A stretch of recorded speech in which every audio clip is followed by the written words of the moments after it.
इतना देर ले तो हम आज तक केकरो इंतजार। अरे यार तू कहाँ रह गईला यार? बाबूजी के ब्याह हो रहल बा त कपड़ा सिलवावे गईल रहला का? अरे यार तू आदमी के पैजामा हुआ का? कुछ भी अनाप शनाप बकत रहला। ए बेरा बुढ़ऊ के हिला के आवतानी। बुढ़ऊ के हिला के आवताड़ो मतलब ई क्यों कसे बंटवारा क के आवतानी। औ का हवेली के सामने ही पलानी गिरले बनी जबरदस्त। और ई बात कह के आइल बनी कि जब तक ले केस ना जीतब तब तक ले तोहरा चौकट पर पैर ना रखब। चौखट पर घंटा रखबा घंटा? अरे जब चौखट पे पैर ही न रखबा तो घर के अंदर कैसे जेबा? और घर के अंदर ना जेबा तो डॉक्यूमेंट बाहर कैसे आई? कौना समय में एगो हम पागल आदमी के केस ले बानी। ये अंदरे न जई है। हमारा के तो डॉक्यूमेंट चाहिए भाई। डॉक्यूमेंट आई, आज आई और अभी आई। कैसे आई? तू चल हमरा संग आवा। ठीक बा चलो चलो। अरे वकील बाबू पैसा के दी? अरे खाता में लिख लेना बुरबक, भागल जाता नहीं।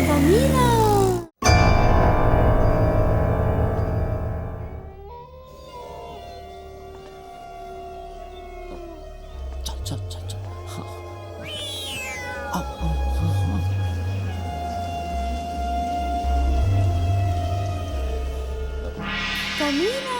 हमरा के कहाँ लेके जात पड़ा यार? अरे यार कमीना प्रसाद जी। अच्छा ही बताओ, हम अकेले अइती कोई गो कागज लेके जइती, वो असली हो कि नकली हो हमके कैसे पता चली? अब तू साथे आइल बड़ा, कौन असली बा कौन नकली बा पता तो कर लेबो। वकील तो तारा होके के चाहत। गलती से तू हो गेला। हाँ। अब अपन नाल अपना मुंह में डाला। का डाली? अरे यार मांस डाला। हाँ।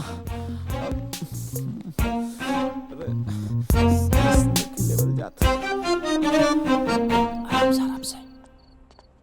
ए भाई 2 नंबर लाग गई। अरे खतना खाता रहे जी हगबा का हगबा जा। अरे ना ना फोटो में जाके सही करबा का कि ना पहले हगेंगे उसके बाद सबूत पेश करेंगे। चलो। अरे अरे वाह कमीना। अरे यार कमीना। प्रसाद। हाँ प्रसाद।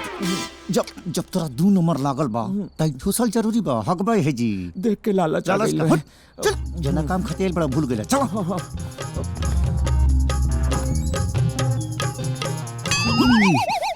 बाबूजी हाँ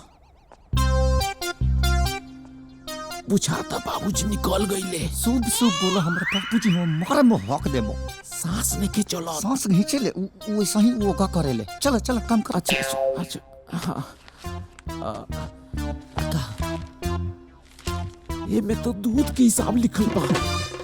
आओ देखो दोस्त। हाँ है ना, ये में तो उधारी खाता लिखल बा। सिरहन के देखा ना। ए भाई चेक कर ले कि बाबूजी जिंदा बाड़े कि ना। अरे चल ना रे, छोड़ी रख ले यहाँ डाल दी है। चलो ना ना ना चल चल चल चल।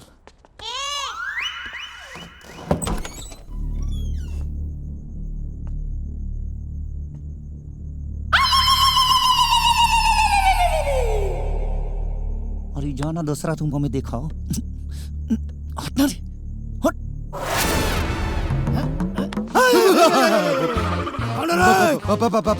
भूत भूत कहाँ चाहिए? सबूत ना।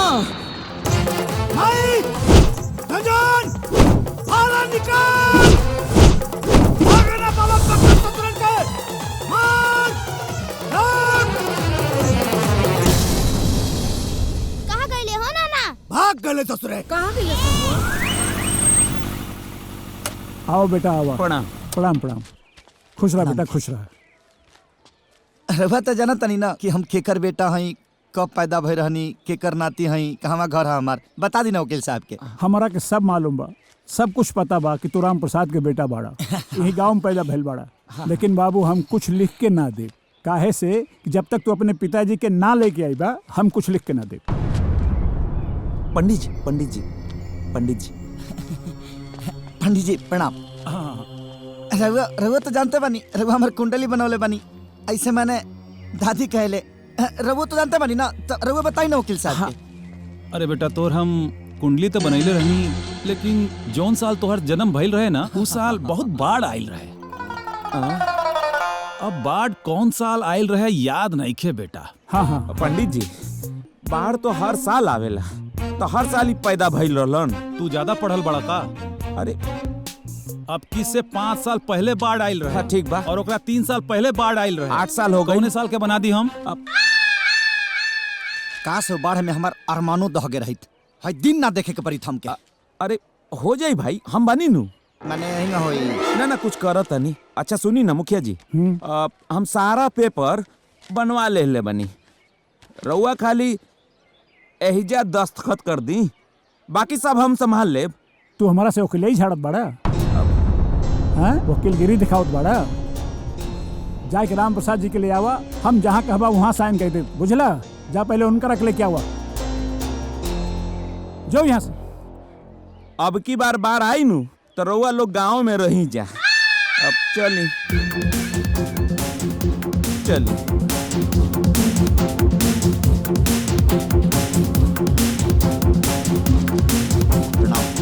हाँ खुश रह, खुश रह।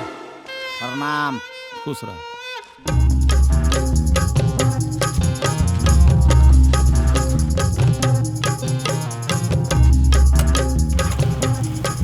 बैठ जाए हम। हाँ। अरे गुड्डू बाबू,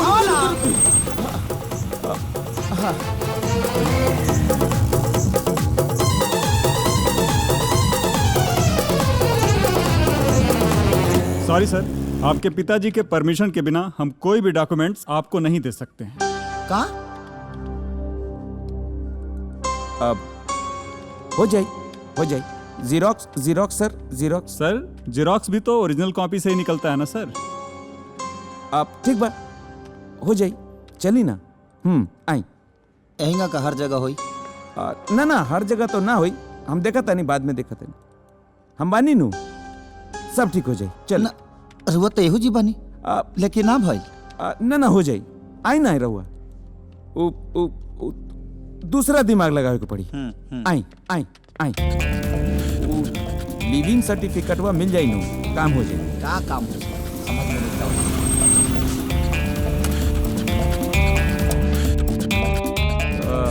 ऐसे हो जाए ना। हाँ। क्या बात है? हमके सर्टिफिकेट चाहिए।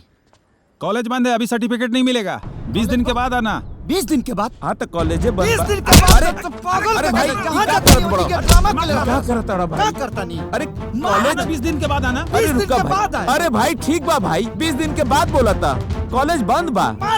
अरे भाई तू जा। जहाँ जाता है सब बंद रहता यार। तू चला यार, चला। सब हमारा बाबूजी के करनी है। अरे फोन करके सब ड्रामा कैले बड़े। अरे यार, कॉलेज बादों में आई बता, सर्टिफिकेट ना मिली। कॉलेज जा भाग। अरे तू रुका, तू जा ना भाई, तू जा ना यार, चला ना भाई। कॉलेज बंद। अरे तू जा ना भाई। हाँ कॉलेज तू चला यार। हम जल्दी जाई बंद रहला तब पढ़बे ना करती हां। अरे आधार कार्ड वाला काम होई नु। ओहो, अब का कल जाओ कमीना। देखी गुड्डू जी, हमार नाम कमीना ना बा, हम बार कहता नहीं, हमार नाम कमीना प्रसाद बा। उ तो हम झेल रहल बानी, काहे कि तहरा से हमरा के फीस लेवे के बा। ठीक बा कमीना प्रसाद, लेकिन अब का कल जाओ?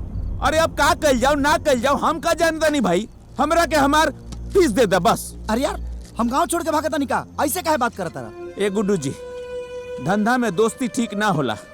घोड़ा घास से दोस्ती कर ली तो खाई का बताई। देखा भाई, हमारे अकाउंट सब फ्रीज हो गइल बा। जैसे कोनो व्यवस्था होता सबसे पहले तो होके ही पैसा दे हम। एकर मतलब ई भइल कि 6 महीना ले अगर तहरा लगे पैसा ना आई तो 6 महीना हमरो पैसा ना मिली। अरे बच्चा लोग के फीस भरे के बा भाई, किराया देवे के बा। चाय वाला के 700 रुपया बा, अब देखे ला ऐसे जैसे 7000 हो गइल बा। अरे यार तलाइका हमरे से पूछ के पैदा कलेर लगा तू। ए देखा गुड्डू जी, ई ज्यादा हो गई। एक तो रउआ हमरा के फीस नहीं के देवत, ऊपर से हमरा खानदान के बारे में बात करता नहीं। खानदान पे ना जाई, हमरा के फीस दे दी बस। अरे यार तू तो हमार सर खा जे यार तू। अनंजय, रघुराज। हाँ एने आवा। अनंजय रघुराज पैसा दी, फिर तो हमरा के मिल गई फीस। 10,000 रुपया दे दे और 10,000 रुपया दे दे। 20,000 रुपया हमारे के दस कि है वो किलवा के मुंह पर मारी आकर मुंह बंद करी। 10,000? 10 रुपया जेब में है नहीं के 10,000 कहाँ से दे दी? कहीं से जुगाड़ कर बस तो मिल जाए ना तोहनी के। अच्छा तू तो पागल है ये हवा, हमनियो पागल है का? हैं तोरे खातिर कर्जा मांगी? हमनी के पागल कुत्ता ना कट लेबा। देख जब हमारे लगे पैसा रहे तो तानी के ऊपर लाख लाख रुपया खर्चा के ले बनी, तानी के ऊपर हर वक्त खर्चा के ले बनी, जोड़ के ले बड़ा 57 दे ले बनी। आज हमारे खातिर 10,000 रुपया नहीं खर्चा दे सका। कहाँ से दे दी? कहाँ से दे दी? कहाँ से दे दी? हाँ? तानी से तो अच्छा की दुश्मन का हम पाल ले रहती। एहसान प्रमोद हट गुड्डू देखा बर्दाश्त नहीं के होत। अरे अरे अभी क्या हो रहा है भाई? गुड्डू ठीक ना कर। गुड्डू देख ले हरा के। अरे अरे पगला गई बड़ा। अरे भाई, दोस्ती की कसम अब छोड़ ठीक अरे भाई। करत। बिल्कुल हवा सतानी। अरे भाई चुप रहे यार। दोगला क्या होता है? गुड्डू भाग। अरे गुड्डू जी, ये सब करे के का जरूरत रहे? आज दुख के घड़ी में सब लोग हमारे साथ छोड़ दिया। दादी, दीदी, यहाँ तक ले कि इतना अच्छा दोस्त भी हमारा साथ छोड़ देना सा।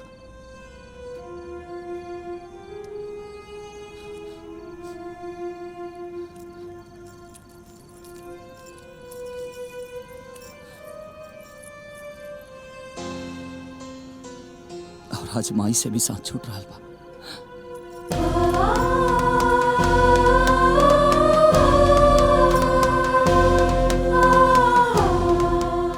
ये हमारे माई के देहल आखिरी निशानी है। एकरा के बेच के अरे वो अपन फीस ले ले। वो सब तो ठीक बा, लेकिन डॉक्यूमेंट्स भी लावे के पड़ी। जी ठीक बा।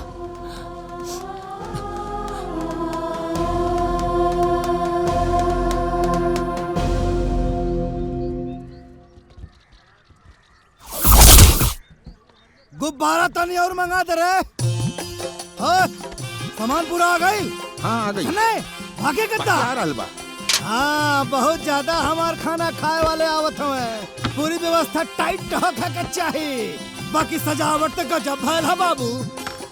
मने पहल कहो ब्याह में तेरा सजावट ना भइल रहे। मन प्रसन्न हो गई एकदम हमार। क्या बात। जान हाँ नाना। इधर आओ हाँ आ गई बेटा। हाँ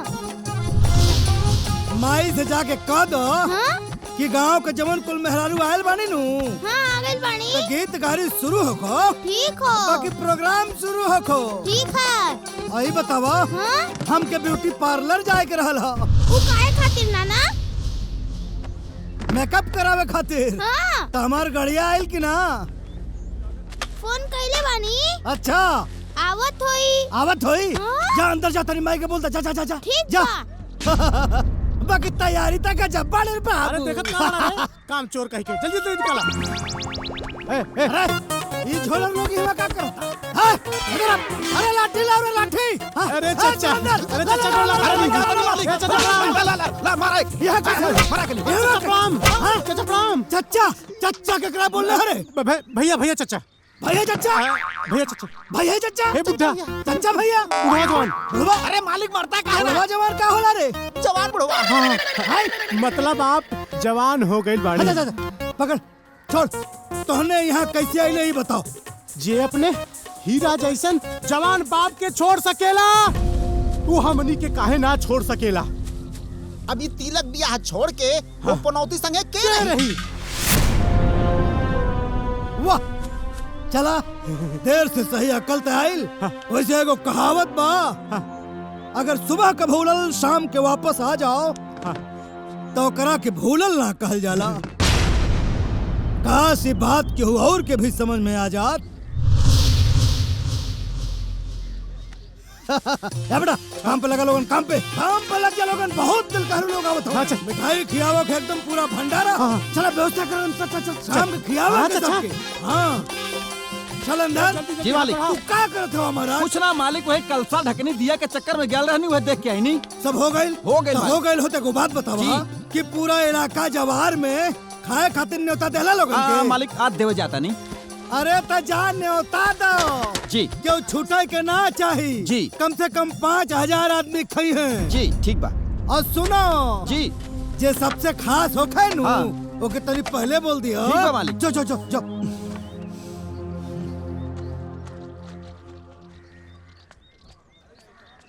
अरे गुड्डू बाबू, आज तिलक में सबहरे खाए के न्योता बा। सवारे मतलब पूरे परिवार के साथ खाए के बा। काहे कि बाबूजी के तिलक बानू।